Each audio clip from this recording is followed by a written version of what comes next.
Bismillahirrahmanirrahim. Assalamualaikum warahmatullahi wabarakatuh.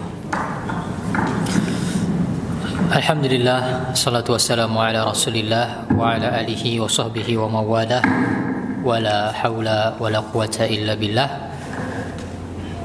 Baik ikhwani fillah wa akhwati fiddin, para pemirsa dimanapun anda berada, rahimani wa rahimakumullahu jami'an. Kita lanjutkan pelajaran kita pada malam hari ini. InsyaAllah kita akan membaca hadis ke-19 dan hadis 20 sekaligus. Hadis yang berhubungan ya, sejak hadis 18, 19, 20 bahkan nanti sampai hadis ke-21 juga nanti akan berhubungan. Namun akan kita cukupkan pada malam hari ini insyaAllah pada hadis 19 dan 20 saja. Kita baca saja yang pertama, hadis nomor 19. Hadis yang diberi judul oleh penulis yaitu Ustadz Abdul Hakim bin Amir Abdad dengan judul Peninggalan dan Wasiat Rasulullah SAW agar kaum muslimin berpegang teguh kepada Alkitab dan As-Sunnah. Maka kita sudah sebutkan tadi judul pengajian kita pada malam hari ini yaitu sebaik-baik petunjuk. Yang kita maksudkan sebaik-baik petunjuk adalah Al-Quran dan As-Sunnah, Alkitab dan As-Sunnah. Kita baca hadis nomor 19. An Malikin annahu balaghahu, diriwayatkan dari Imam Malik bahwasanya telah sampai kepadanya hadis anna Rasulullah sallallahu alaihi wasallam qala, bahwasanya Rasulullah sallallahu alaihi wasallam bersabda, taraktu fikum amrayni, aku tinggalkan kepada kalian dua perkara. Aku tinggalkan kepada kalian dua perkara. Lan tadillu ma tamassaktum bihima, kalian tidak akan tersesat, ya, kalian tidak akan pernah tersesat selama kalian berpegang teguh dengan keduanya. Apa itu? Yang pertama kitab Allah, yaitu kitab Allah Al-Quran.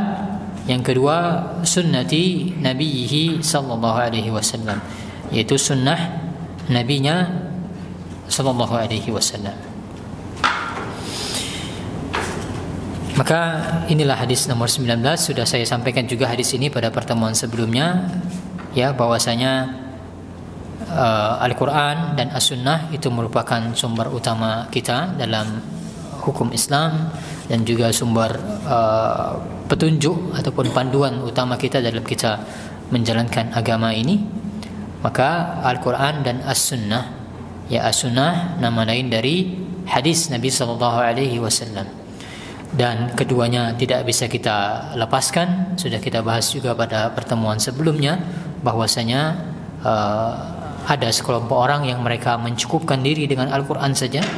Mereka menyebut nama mereka dengan gelar Quraniyun, ya, atau Quraniyin, ya, kami adalah orang-orang yang berpegang teguh dengan Quran, kata mereka. Ya, tampak indah bagi sebagian orang, namun pada hakikatnya mereka adalah orang-orang yang menolak sunnah Nabi sallallahu alaihi wasallam. Yang mereka mencukupkan diri dengan Al-Quran, kata mereka. Kami tidak mau menggunakan hadis Nabi sallallahu alaihi wasallam dengan alasan dan dengan berbagai syubhat yang telah mereka sampaikan. Maka inilah pegangan utama kita kalau kita ingin berjalan di atas petunjuk, kalau kita ingin berjalan tanpa kalau kita ingin berjalan dengan tidak tersesat, dengan tidak ingin tersesat, maka berpegang teguhlah dengan Al-Quran dan juga dengan As-Sunnah, ya, jangan dipisahkan keduanya, dipegang kedua-duanya secara bersamaan. Maka itu secara umum tentang hadis ini. Yang menarik di sini kita bahas tentang takhrijnya. Ya, hadis ini diriwayatkan oleh Imam Malik dalam kitab Al-Muwatta. Ya, Muwatta inilah yang sebab utamanya keluarnya perkataan Imam Malik, maka lillahi abqa. Ya, ini perkataan Imam Malik. Imam Malik itu terkenal dengan sebagai seorang imam yang perkataannya itu banyak menjadi kaidah dalam agama kita. Ya, perkataannya banyak menjadi kaidah dalam agama. Salah satunya Misalnya perkataan beliau ketika beliau ditanya tentang istiwa. Ya, Imam Malik ditanya bagaimana Allah beristiwa di atas arsy, bersemayamnya Allah di atas arsy itu seperti apa kaifiatnya. Maka kata Imam Malik, istiwa'u ma'lumun wa kaifu majhulun. Ya, istiwa itu kita paham secara bahasa, akan tapi kaifiatnya kita tidak tahu. Wa su'alu anhu bid'atun, bertanya tentangnya adalah sebuah kebid'ahan. Tidak boleh seorang dia bertanya tentang kaifiatnya. Maka ini perkataan Imam Malik dalam menjawab tentang kaifiat istiwa Allah. Orang yang bertanya tentang kaifiat istiwa Allah ini menjadi kaidah dalam memahami nama-nama dan sifat-sifat Allah yang lainnya. Ya, ketika Anda ditanya tentang bagaimana turunnya Allah ke langit dunia, maka jawabannya yang namanya turun itu ma'lum, kita tahu makna turun itu apa, tahu dari atas ke bawah itu namanya turun. Akan tapi wa kaifu majhul, akan tapi kaifiatnya itu kita tidak tahu. Tidak boleh kita membayangkan bagaimana kaifiatnya, dan bertanya tentang hal itu juga tidak diperbolehkan. Ya, juga bagaimana tentang sifat harwalah, Allah berlari-lari kecil mendekat kepada hambanya, hadisnya sahih. Maka kita faham makna harwalah itu apa, berlari-lari kecil kita faham, namun kaifiatnya kita tidak tahu, tidak boleh kita membayangkan. Maka ini sekali lagi Imam Malik banyak perkataan beliau yang menjadi kaidah dalam agama kita. Termasuk tadi terkait kitab Muwatta tadi perkataan Imam Malik, yaitu ma kana lillahi abqa. Apa sesuatu yang dikerjakan karena Allah maka dia akan kekal. Ya, sesuatu yang dikerjakan karena Allah, ikhlas karena Allah, dia akan kekal. Imam Malik mengatakan hal yang demikian ketika beliau menulis Muwatta tadi. Orang-orang bertanya kepada Imam Malik, wahai Imam, kenapa engkau juga menulis kitab Muwatta, kitab hadis, sedangkan orang-orang sudah banyak menulis hal yang semisal, sudah banyak Muwatta yang lainnya, kitab-kitab hadis yang lainnya, kenapa engkau juga menulis kitab Muwatta? Maka kata Imam Malik, maka lillahi abqa.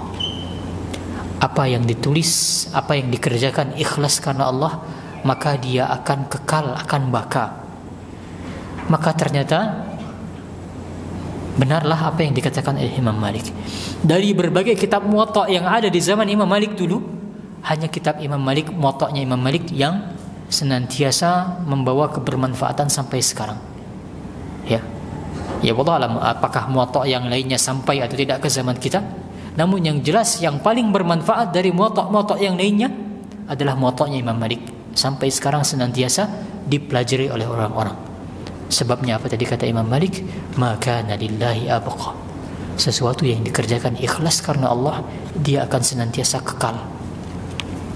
Ya, makanya inilah penjelasan untuk kenapa sebagian kita, sebagian kaum muslimin atau sebagian orang-orang yang dikenal sebagai seorang ustaz, sebagai seorang ulama, karya-karya mereka itu tidak kekal. Ya. Kenapa karya-karya kita ya secara umum lah di zaman sekarang tidak sekekal karya-karya di zaman dulu? Imam Malik sudah jauh sekali abadnya. Ya, Imam Malik itu tabi'ut tabi'in. Ya, generasi awal. Imam Malik itu tabi'ut tabi'in, generasi ketiga. Maka sudah jauh sekali hidupnya dari zaman kita, akan tapi senantiasa bertahan kitab Muwatta itu sampai sekarang. Adapun kita zaman sekarang, ya mungkin wafat orangnya maka terkubur juga karya-karyanya itu. Ya, selesai karya-karyanya itu, tidak ada lagi yang ingin membacanya. Ya, maka itulah contohnya perkataan Imam Malik, maka lillahi abqa. Maka sekali lagi hadis tadi diriwayatkan oleh Imam Malik dalam kitab Muwatta, juga syarahnya di dalam Tanwir al-Hawalik oleh Imam As-Suyuti dengan sanad dhaif, sebab status hadisnya adalah mu'dhal. Ya, kita bahas nanti apa itu mu'dhal, kita baca terlebih dulu sampai selesai. Meskipun demikian, matan hadis tersebut sahih karena diketahui atau didapatinya beberapa syawahid, yaitu hadis penguat dari riwayat Ibnu Abbas, Amr bin Ahwas, dan Abu Hurairah. Semua syawahid itu telah ditakhrij atau diulas sanadnya di dalam kitab besar saya Riyadul Jannah, ya, kata Ustaz Abdul Hakim. Adapun alasan saya menukilkan lafaz Imam Malik di atas tidak lain disebabkan oleh kemasyhurannya. Ya, sehingga kita perlu ketahui ya ikhwah, ini terkait hadis. Jadi hadis itu kan ada dua, ada matan dan ada sanadnya. Ya, sanad itu adalah rantai periwayatannya, lalu ada matannya. Maka terkadang ada sebagian hadis yang dia itu secara sanad dia tidak sahih. Secara sanad dia tidak sahih karena beberapa sebab. Nanti kita baca kalau sebabnya kenapa sanad Imam Malik tadi dia tidak sahih. Namun matannya ini dianggap sahih karena ada riwayat-riwayat lain yang matannya serupa dan sanadnya sahih. Ya, paham ya? Misalnya tadi, aku tinggalkan kepada kalian dua perkara yang menjadikan kamu tidak akan pernah tersesat selama kalian berpegang teguh dengan keduanya. Ini matannya. Adapun sanadnya yaitu Imam Malik meriwayatkan dari siapa? Itu sanad. Hadis ini diriwayatkan oleh Imam Malik dari siapa? Nah, secara jalur periwayatan ini tidak sahih. Namun matannya itu ada jalur periwayatan lainnya yang dia sahih sehingga bisa menjadi penguat untuk hadis tadi. Ini golongan yang pertama. Ada juga golongan hadis yang dia itu secara sanad dia tidak sahih, namun secara matan kata para ulama ini kandungan hadisnya benar. Tidak ada riwayat lainnya yang lafadznya sama dengan hadis tersebut, namun secara makna benar. Ya, para ulama sering menyebutkan yang demikian. Ini hadisnya tidak sahih, matan ataupun sanadnya tidak sahih, tidak kita temui ada sanad lainnya yang sahih, namun secara makna hadis ini benar karena berdasarkan hadis-hadis lainnya kita bisa memahami yang demikian.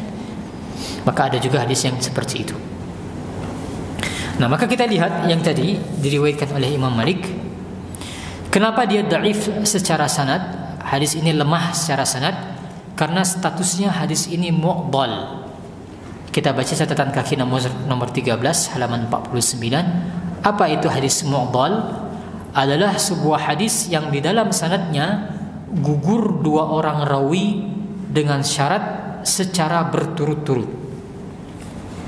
Misalnya hadis di atas bahwa telah gugur dua orang rawi secara berturut-turut, yaitu seorang sahabat dan seorang tabi'in, karena Imam Malik adalah seorang tabi'ut tabi'in.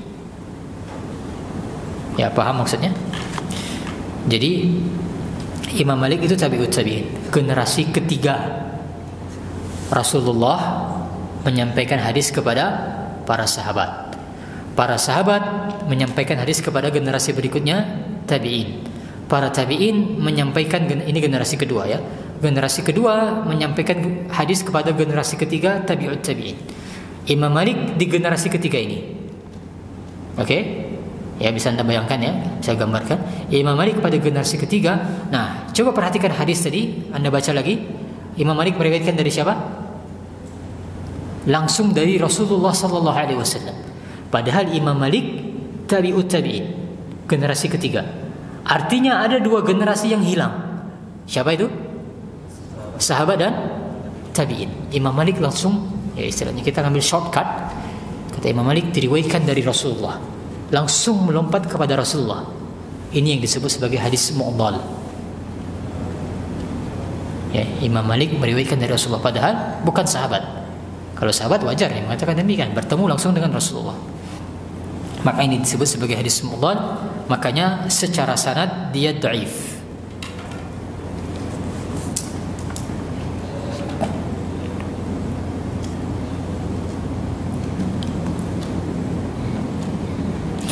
Dan perlu kita ketahui, para ulama hadis, ya para ahli hadis, mereka memiliki pilihan masing-masing tentang sanad hadis yang paling sahih. Ya, masing-masing banyak dari ahli hadis mereka menilai misalnya sanad ini adalah sanad yang paling sahih. Maka kalau standarnya Imam Bukhari menilai sanad hadis yang paling sahih itu adalah sanadnya Imam Malik. Karena Imam Malik dia punya riwayat yang disebut sebagai riwayat emas, ya. Syabakah Zahabiyah istilahnya. Syabakah Zahabiyah itu adalah sanad emas, sanad yang paling bagus. Apa itu sanad yang paling bagus yang dimiliki oleh Imam Malik? Imam Malik, di antara guru Imam Malik adalah Nafi'. Nafi' ini adalah muridnya Ibnu Umar.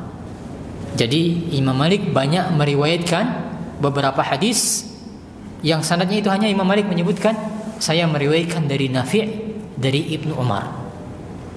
Lihat, pendek. Sanad itu pendek. Ya, sanad itu dia semakin pendek semakin bagus. Tidak terlalu banyak perantara dalam hadis itu. Maka ini yang disebut oleh Imam Bukhari sebagai sanad paling sahih.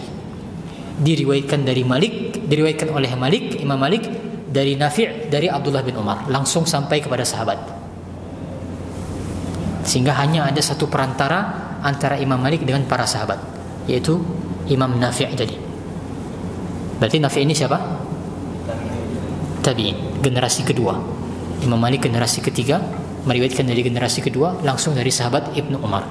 Ini yang disebut oleh Imam Bukhari sanad paling sahih, dan ada banyak hadis yang demikian. Ya, meskipun ulama-ulama lainnya itu memiliki pendapat yang lainnya, sanad paling sahih itu misalnya dari Abu Hurairah meriwayatkan kepada muridnya, lalu muridnya meriwayatkan kepada tabi'ut tabi'in. Ya, saya tidak ingat nama tabi'ut tabi'innya, tapi ada yang berpendapat berbeda. Namun kalau pendapatnya Imam Bukhari, sanadnya Imam Malik ini sanad yang disebut sebagai sanad paling sahih, itu sanad istilahnya para ulama, yaitu sanad yang emas. Maka demikian sedikit faedah tambahan tentang istilah hadis mu'dhal.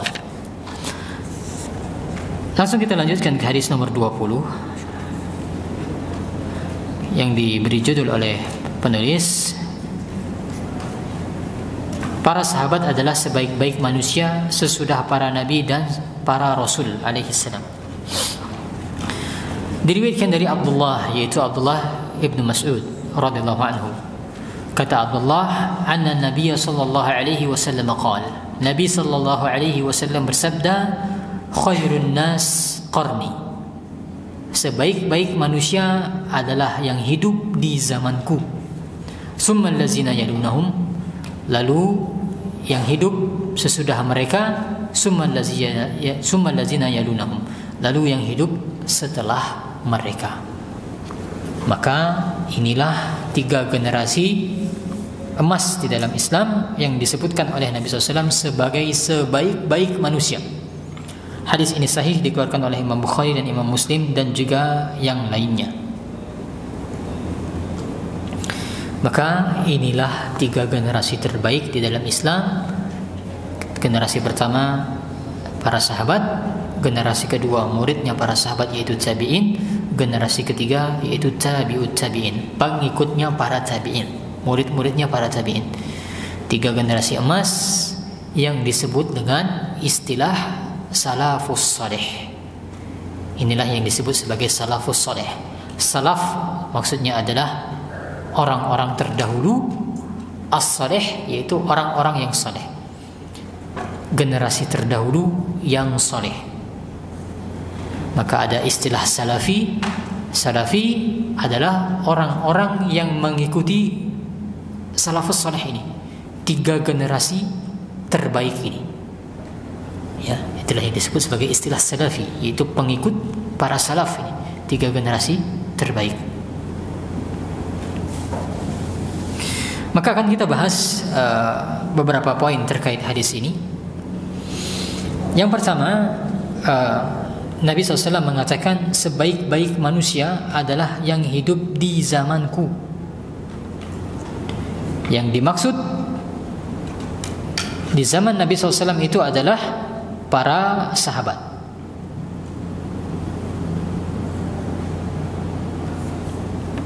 Ya, adalah para sahabat. Itulah manusia terbaik secara umum, ya maksudnya secara kesatuan, setelah para rasul dan para nabi.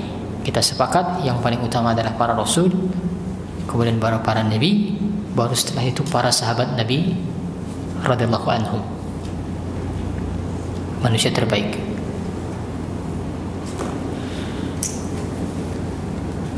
Nah, Sekarang pertanyaannya, kita sepakat para sahabat adalah manusia terbaik. Lalu siapa itu sahabat? Apa definisi sahabat?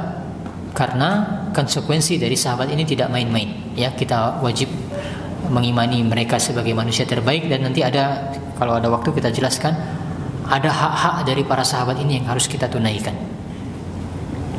Maka pembahasan yang pertama adalah siapa itu sahabat. Sahabat adalah seseorang yang pernah berkumpul dengan Nabi sallallahu alaihi wasallam dalam keadaan beriman, dan dia wafat dalam keadaan beriman juga. Ini definisi sahabat. Seseorang yang berkumpul dengan Nabi SAW dalam keadaan beriman dan wafat dalam keadaan beriman juga.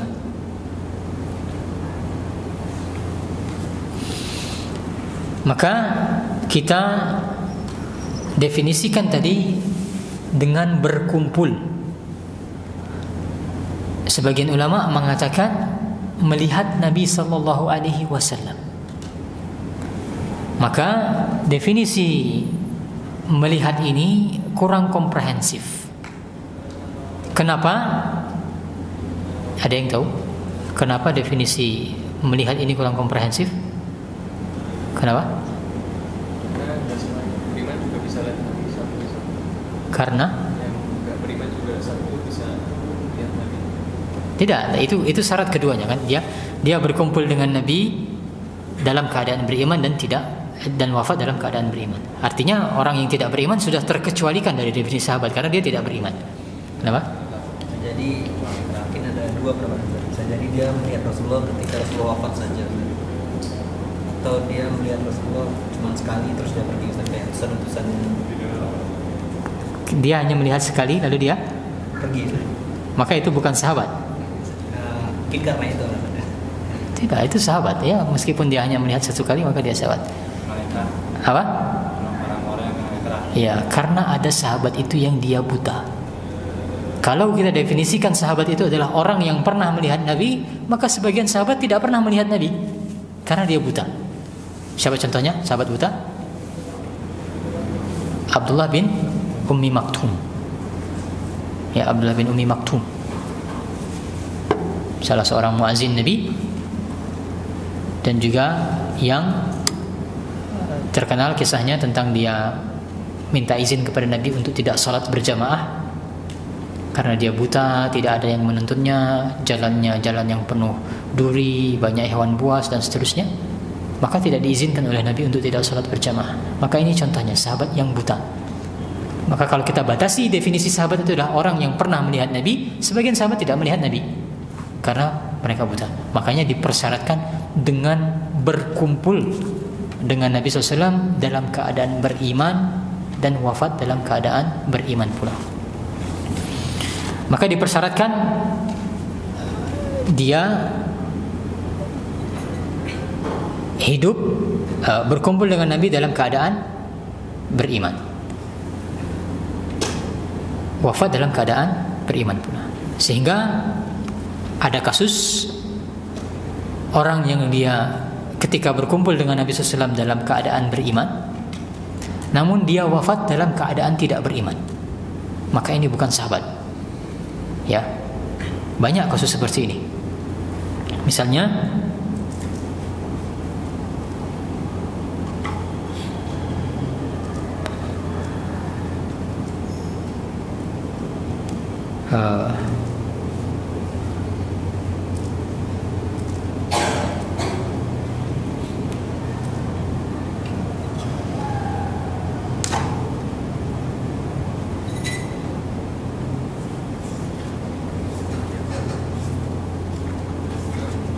ya, misalnya Abdullah bin Khattal dan Rabi'ah bin Umayyah bin Khalaf, anaknya Umayyah bin Khalaf. Ketika Nabi SAW dia hidup, dia beriman. Namun ketika Nabi SAW wafat, dia murtad. Ini tidak termasuk dalam definisi sahabat. Dan ada juga kasus yang menarik seperti yang namanya Syu'bah bin Qais. Syu'bah bin Qais, Nabi SAW hidup, dia beriman, berkumpul bersama Nabi dalam keadaan beriman. Nabi SAW wafat, dia murtad. Tapi di zaman Abu Bakar ditarik kembali oleh Abu Bakar ke dalam Islam, dan dia bertobat dari murtadnya yang pertama tadi, sehingga dia akhirnya wafat dalam keadaan beriman. Ini sahabat atau tidak? Tidak. Kenapa tidak? Definisinya kalau berkumpul sama Nabi apa Bu? Sahabat adalah orang yang berkumpul dengan Nabi dalam keadaan beriman dan wafat dalam keadaan beriman. Sehingga tadi Syu'bah bin Qais sahabat atau tidak? Sahabat, meskipun dia pernah murtad. Yang menjadi definisinya adalah dia wafat dalam keadaan beriman. Maka contohnya Syu'bah bin Qais.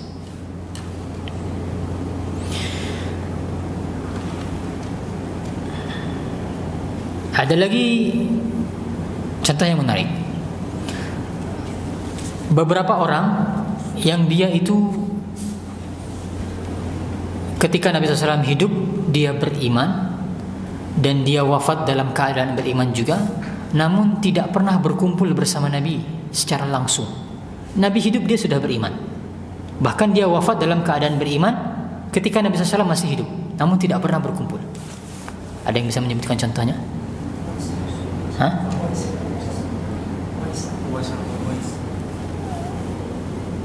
Uwais Al-Qarni, ya, menurut sebagian pendapat ya. Uwais Al-Qarni, contoh lainnya. Uwais Al-Qarni, dia sudah hidup di zaman Nabi SAW dan sudah beriman. Dan dia wafat dalam keadaan beriman dan belum pernah bertemu dengan Nabi SAW. Ada lagi contoh yang lainnya bisa menyebutkan, yaitu Raja Najasyi, ya, Raja Najasyi, rajanya Ethiopia. Dia beriman dengan Nabi SAW, dia berkirim hadiah dengan Nabi SAW, dan dia wafat dalam keadaan beriman pula, tidak pernah bertemu dengan Nabi SAW. Maka seperti ini apa definisinya? Sahabat atau bukan? Bukan. Ya, makanya kalau Uwais Al-Qarni itu ada dua pendapat. Ada yang menyebut Uwais ini sebagai tabi'in, ada juga yang menyebut dia dengan istilah mukhadram. Ada istilah mukhadram. Kalau mukhadram itu secara kemuliaan dia lebih dia antara sahabat dan tabi'in. Ada generasi yang disebut sebagai generasi mukhadram, atau bukan generasi, kelompok yang disebut sebagai mukhadram.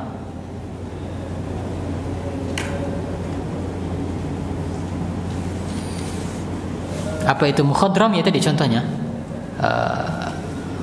orang-orang yang sudah beriman ketika Nabi hidup dan wafat dalam keadaan beriman pula, namun tidak pernah bertemu dengan Nabi SAW. Ya, ada beberapa contohnya. Misalnya bahkan disebutkan jumlahnya sekitar tidak lebih dari 40 orang, ya, sekitar 30-an orang yang statusnya adalah mukhadram. Raja Najasyi, Al-Ahnif bin Qais, Al-Aswad bin Yazid, Sa'ad bin Iyas, Abdullah bin Ukain, Amr bin Matsmun, dan seterusnya. Ini bukan sahabat. Baik.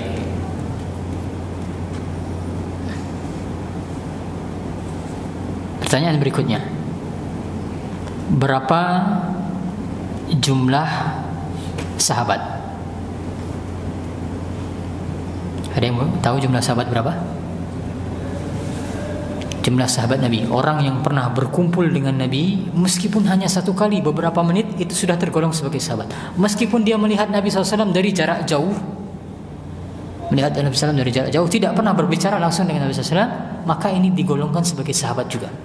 Hanya melihat Nabi dari jarak jauh. Ketika haji wada misalnya, Fathul Mekah, masuk Islam, menerima Islam, melihat Nabi dari jauh, tidak pernah berbicara, hanya melihat dari jauh, ini sudah termasuk dalam sahabat. Sehingga berapa jumlah sahabat? Ada yang tahu? Sebagian ulama mereka mengatakan tidak perlu kita menentukan jumlah sahabat itu berapa, karena kita tidak mengetahui secara pasti jumlahnya. Namun ada sebagian ulama yang mereka berupaya untuk melakukan pendekatan menghitung jumlah para sahabat. Misalnya Al-Hafiz Abu Zur'ah Ar-Razi, ya, gurunya Imam Muslim, itu menegaskan bahwasanya jumlah sahabat itu ada 114.000 jumlah sahabat radhiyallahu anhum, 114.000. Pendapatnya Abu Zur'ah Ar-Razi. Ada lagi pendapat lain,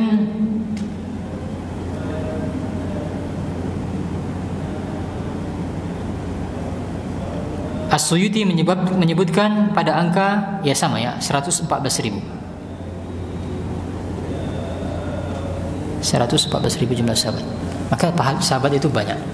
Dan sahabat yang bernama Abdullah saja, ada yang tahu jumlah sahabat yang bernama Abdullah berapa? 400 orang. Sahabat yang bernama Abdullah itu 400 orang. Ya, makanya ada istilah Al-Abadilah Al-Arba'ah, Abdullah yang 4. Ya, ini dalam rangka mengelompokkan Abdullah yang 4 ini karena dia paling banyak meriwayatkan hadis dibandingkan 400 Abdullah yang lainnya.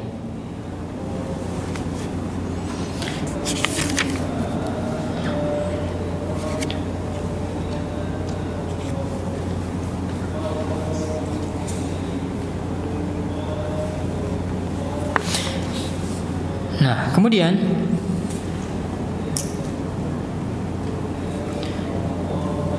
yang perlu kita ketahui juga,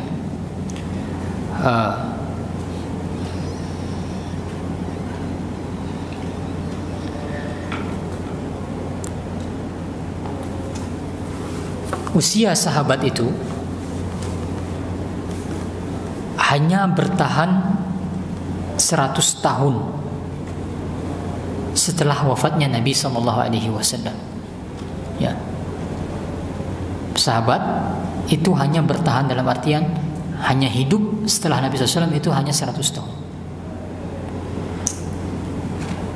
Dalam hadis sahih diriwayatkan oleh Imam Bukhari, diriwayatkan dari sahabat Ibnu Umar, bahwasanya Nabi pernah meramalkan tentang hal tersebut, ya bukan ramalan tapi yang menyampaikan kabar tentang hal tersebut.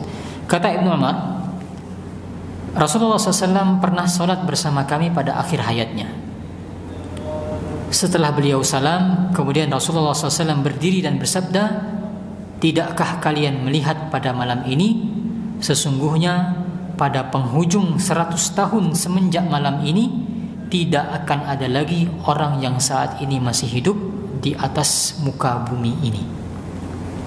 Ya, di akhir hayat Nabi SAW, beliau mengatakan pada penghujung 100 tahun setelah itu tidak akan ada lagi orang yang hidup di muka bumi ini yang dia masih hidup sekarang. Artinya dari hal tersebut kita bisa mengambil beberapa faedah. Yang pertama adalah usia sahabat yang paling panjang itu hanya bertahan 100 tahun semenjak Nabi SAW mensabdakan hal yang demikian. Itu disabdakan oleh Nabi SAW pada tahun 10 Hijriah, di akhir hayat beliau, ya, pada tahun 10 Hijriah. Artinya kalau kita mau cross check, sahabat yang paling akhir wafat itu pada tahun berapa harusnya?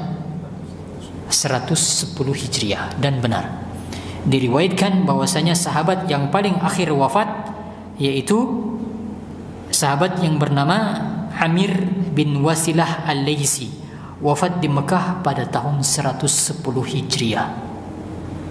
Ya, ini sahabat yang paling akhir wafat. Wafatnya di Mekah pada tahun 110 Hijriah. Maka benarlah sabda Nabi SAW, pada 100 tahun setelah ini tidak akan ada lagi manusia yang hidup sekarang ini di muka bumi. Dan perhatikan bagaimana Nabi SAW mengucapkan, kata Nabi tadi, tidak ada lagi orang yang saat ini masih hidup di atas muka bumi, yang dia menjejakkan kakinya di muka bumi. Sehingga pelajarannya apa? Tidak termasuk dalam hal ini Nabi Isa. Nabi Isa tidak di bumi, tapi Allah angkat dia di langit. Allah angkat dia ke langit, sehingga Nabi Isa tidak termasuk dalam hadis ini, karena Nabi Isa posisinya di langit dan dia masih hidup sampai sekarang. Ya, Nabi Isa masih hidup sampai sekarang. Allah angkat dia ke langit. Tidak termasuk dalam hadis Nabi SAW. Dan hadis ini juga membantah untuk orang-orang yang memiliki keyakinan bahwasanya Nabi Khidir masih hidup. Ya. Sebagian orang beranggapan bahwasanya Nabi Khidir itu masih hidup, maka dibantah dengan hadis ini. Kata Nabi SAW, tidak ada orang di muka bumi ini yang masih hidup 100 tahun ke depan. Ya, kecuali kalau dia mengatakan Nabi Khidir juga diangkat ke atas langit. Ini lain cerita. Tapi sebutkan dalilnya, mana dalilnya Nabi Khidir juga diangkat ke atas langit. Maka demikian usianya para sahabat. Ya, para sahabat itu hanya bertahan pada sampai 100 Hijriah. Maka di tahun 110 Hijriah telah habislah sama sekali generasi terbaik di muka bumi Allah ini. Ya.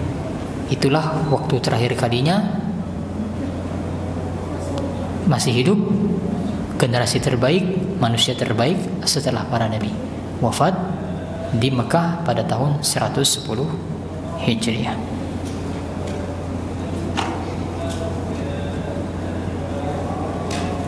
Baik, demikian yang kita bahas pada kesempatan kali ini. Kalau ada waktu nanti setelah azan, insya Allah saya tambahkan beberapa hal. Namun kalau ada pertanyaan mungkin kita gunakan untuk pertanyaan terlebih dahulu. Wallahu a'lam wa sallallahu ala nabiyina Muhammad wa ala alihi wa sahbihi wasallam.